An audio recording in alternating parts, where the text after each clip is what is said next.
Assalamualaikum warahmatullahi wabarakatuh. Halo teman-teman, selamat bergabung kembali dengan belajar bersama Lisvika. Di video kali ini kami akan berbagi update dan informasi kepada teman-teman semua terkait dengan sistem layanan untuk bantuan PKH, BPNT, dan BST, di mana untuk bantuan ini nanti akan dirubah metode pencairannya. Nah, bagaimana perubahan metode pencairannya ini? Langsung saja kita simak infonya, langsung diinformasikan live streaming oleh Ibu Risma selaku Menteri Sosial kita.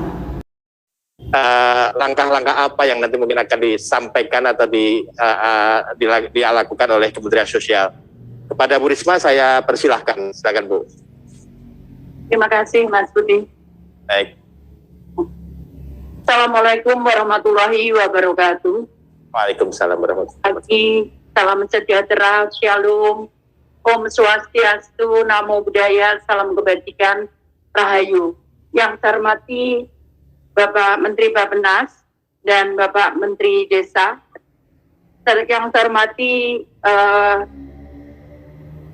Dirjen Dukcapil, Pak Prof. Dujan, dan Sekjen Umum, Sekretaris Umum NU, serta Sekjen Muhammadiyah, serta Bapak Ibu sekalian dari perguruan tinggi maupun rekan-rekan dari daerah yang serta peserta webinar yang saya hormati. Pertama, saya ingin menyampaikan bahwa di awal saat saya menjabat itu memang banyak sekali permasalahan ditemukan, terutama oleh KPK, BPKP, dan BPK, itu tentang kekuratan data yang ada di Kementerian Sosial. Dan kemudian itu berdampak kepada adanya kerugian negara ataupun bahkan kesalahan-kesalahan program. Nah, berangkat dari temuan-temuan tadi, kemudian saya mencoba menganalisa apa yang menjadi masalah di masalah data ini. Tolong bisa dibuat. Jangan lihat itu, Mbak.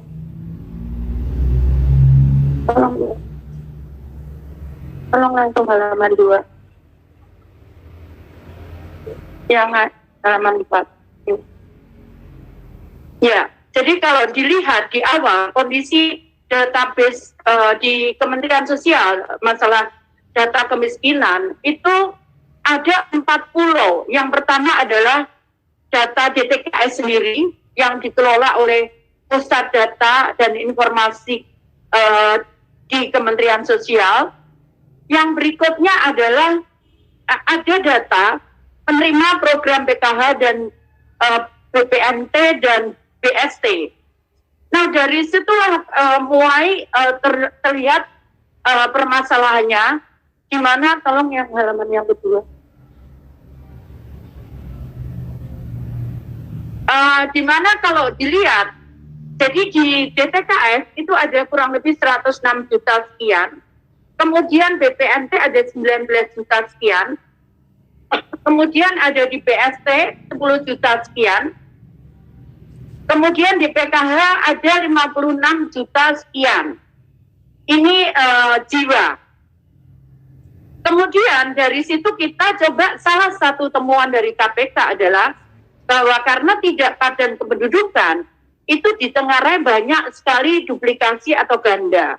Itu temuannya BPKP dan KPK. Dari situlah kemudian kita mencoba dengan suatu sistem kita menggabungkan 4 pulau data tadi, dan dengan berbasis dengan data kependudukan. Nah, dari situlah ketahuan bahwa ternyata memang ada beberapa nama yang kemudian ganda, dan itu nggak bisa dapat sih, yang bawah itu nggak kelihatan. Jadi yang semula 193 juta jiwa itu kemudian setelah digabung kita lihat ada angka kemudian 155 juta sekian. Jadi setelah digabung nik, nama dan alamat, disitulah kemudian kita bisa temukan bahwa ada kurang lebih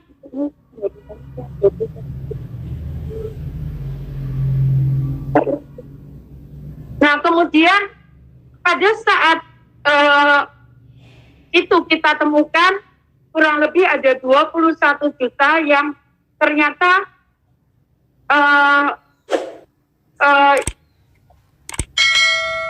ganda dan kemudian juga tidak padan dengan data kependudukan gitu. Artinya ada nama, namun kemudian di data kependudukan tidak ada. Nah kemudian setelah itu kita tidurkan kurang lebih 21 juta di periode April. Karena kemudian banyak sekali data-data ganda, akhirnya kami meminta usulan ke daerah untuk mereka mengusulkan baru, data-data baru, dan keluarlah dari daerah kemudian kurang lebih 1.440.000 sekian, ribu sekian. Jadi totalnya kemudian ada data yang oleh daerah tidak dapat diperbaiki dan kemudian ganda. Kenapa kita kembalikan ke daerah? Karena memang sesuai dengan Undang-Undang Nomor 13 tahun 2011 bahwa untuk data fakir miskin itu berangkatnya dari daerah. Karena itu kemudian kenapa kami meminta daerah untuk perbaikan dan pengusulannya. Jadi totalnya ada kurang lebih 140 juta sekian. Kemudian kita perbarui, kenapa kita harus perbarui tiap bulan? Karena ini untuk mengantisipasi misalkan mati, pindah, datang, dan lahir. Itu untuk mengantisipasi itu. Yang kedua adalah untuk mengantisipasi kalau terjadi bencana. Kemudian ada daerah yang mungkin yang semula mungkin dia tidak termasuk miskin, tapi karena terkena bencana sehingga kemudian mereka mengusulkan baru. Nah dari data per 30 Juni ini, jadi ini termasuk data yang meninggal, kemudian ditambah usulan baru, totalnya ada kurang lebih 139 juta sekian. Lanjut.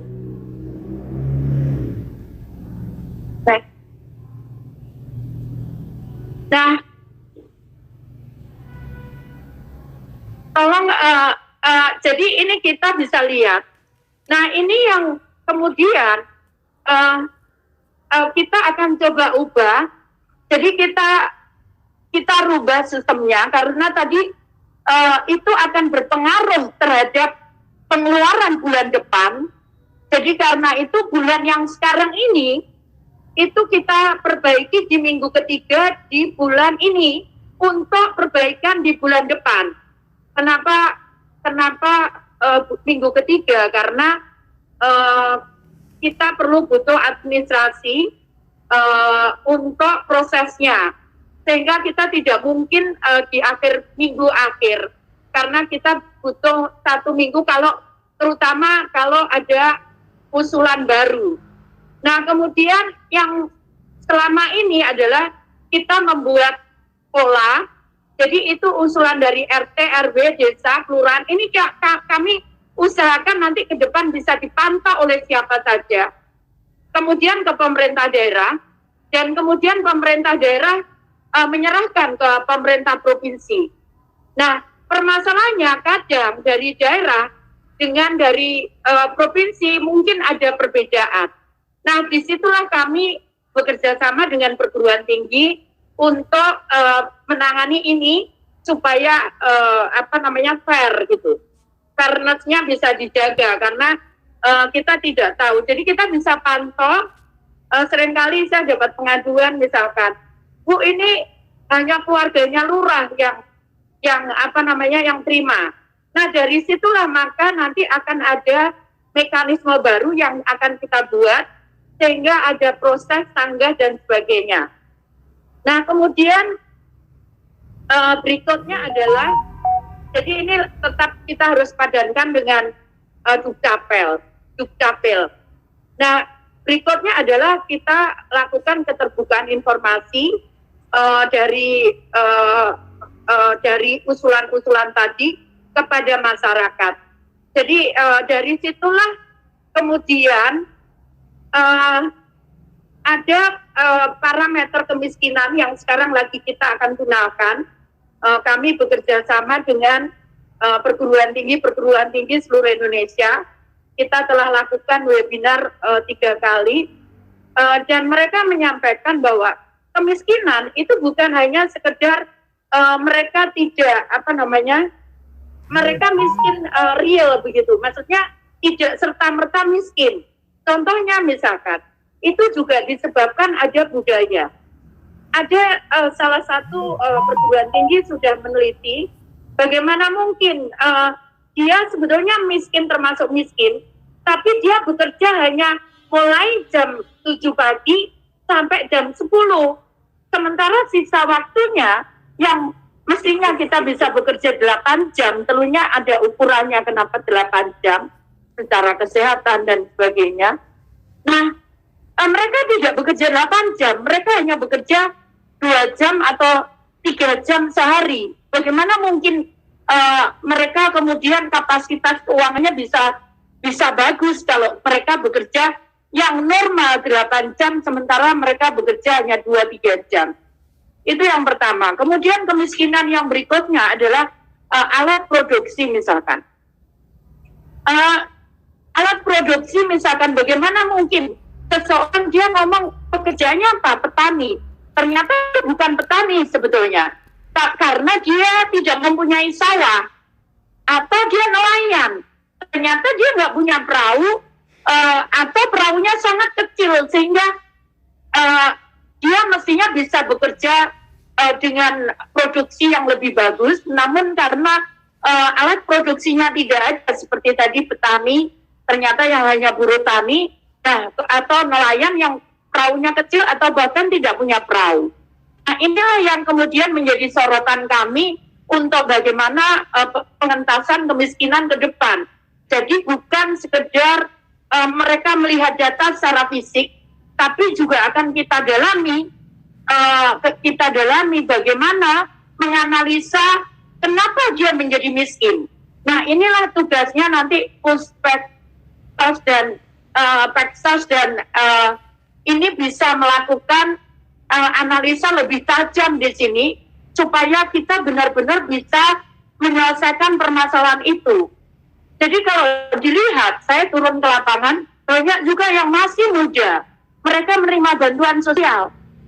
Ya, kita tahu bahwa misalkan yang BST itu kemarin digunakan untuk misalkan yang terkena PHK.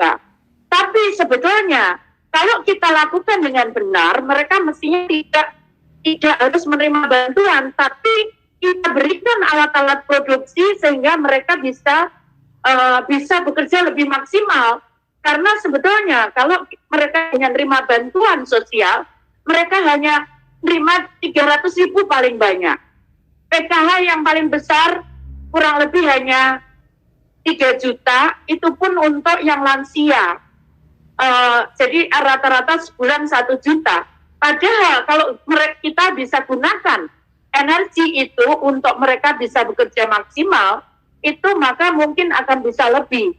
Saya ingat saat saya di Surabaya ada seorang ibu, itu 62 tahun usianya saat itu tahun 2010, dia nyampaikan, Bu Wali, tolong saya juga diajari bekerja. Saya mau kok, saya masih kuat meskipun saya sudah nenek-nenek. Dan ternyata saat ini dia sudah bisa, bahkan bukan mohon maaf, dia bisa memberangkatkan keluarganya naik haji. Kemudian dia bisa memiliki fasilitas kendaraan sendiri saat ini. Si nenek tadi yang saat ini usianya kurang lebih 73 tahun. Kemudian evaluasi berikutnya adalah bencana yang tadi saya sampaikan. Adanya bencana, seseorang yang dulu tidak miskin akan tiba-tiba menjadi miskin karena bencana.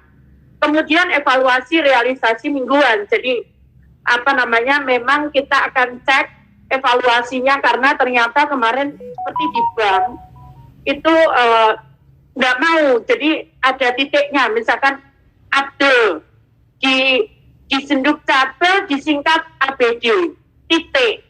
itu nggak bisa bank realisasi. Kemudian ada yang namanya 2 huruf, IT, nggak mau bank juga, minimal 3 huruf. Ada yang namanya ada angkanya, NA 70, mungkin NAPI 70 itu ya. Nggak bisa juga bank melayani itu. Jadi itu yang ditolak bank, karena itu kemarin kalau terpaksa kita tidak bisa tangani, maka kita akan pindahkan ke PT Pos, karena bank tidak bisa melayani ini. Namun memang pemerintah harus mengeluarkan uang untuk ongkos transfernya dari PT Pos. Nah, kemudian ini tadi yang saya sampaikan, lahir, mati, pindah, datang. Jadi ini yang akan evaluasi. Nah, itulah DTKS di bulan untuk bulan berikutnya. Terus, nah, kemudian berulang seperti itu. Nah, berikutnya kalau kita lihat mappingnya, jadi PKH penerima PKH itu ada pengurus keluarga dan komponennya seperti di sebelah kiri, kemudian BPNT itu PKH dan PKH. Jadi penerima BPNT itu juga ada dari PKH dan juga ada yang bukan PKH. Kemudian BST ini yang dulu impact-nya terhadap karena COVID yang tadi saya sampaikan, kita nemukan banyak sekali anak-anak muda yang mestinya kita bisa secara energi mereka masih bisa kita maksimalkan. Sulit memang, tapi saya bisa tunjukkan bahwa di Surabaya, pahlawan ekonomi yang kita latih, mereka justru saat pandemi ini bisa naik sampai 200%. Nanti kami akan jelaskan bagaimana itu kita lakukan. Kemudian BPNT PPKM ini yang kita di luar penerima saat ini yang sedang kita usulkan ke Kementerian Keuangan, karena ini usulan dari daerah. Terus lanjut.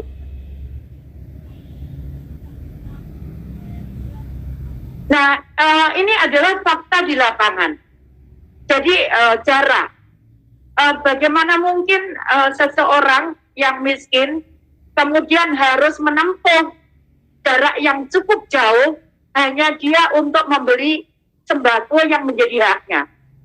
Padahal itu lansia, bahkan mungkin butuh transfer yang seharusnya kita membantu untuk meningkatkan kapasitas mereka, namun harus tergerus dengan biaya transfer. Kita bayangkan kalau itu di luar Jawa. Di luar Jawa pasti jauh sekali jaraknya. Jadi karena itu nanti kita akan adakan evaluasi. Kemudian paket. Bagaimana mungkin seseorang yang dia misalkan seperti saya alergi ayam begitu. Nah, kemudian dia karena dipaketkan oleh warung itu, sehingga dia terpaksa menerima ayam itu, namun kemudian tidak bisa memakan karena dia alergi. Nah, berikutnya juga paket-paket yang lain. Jadi dipaketkan. Karena tiap orang itu kebutuhannya sangat berbeda-beda. Padahal di aturan pula itu tidak diperkenankan memaketkan barang ini. Kemudian jenisnya juga ditentukan begitu.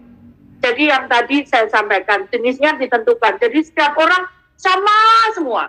Padahal belum tentu setiap orang itu sama kebutuhannya.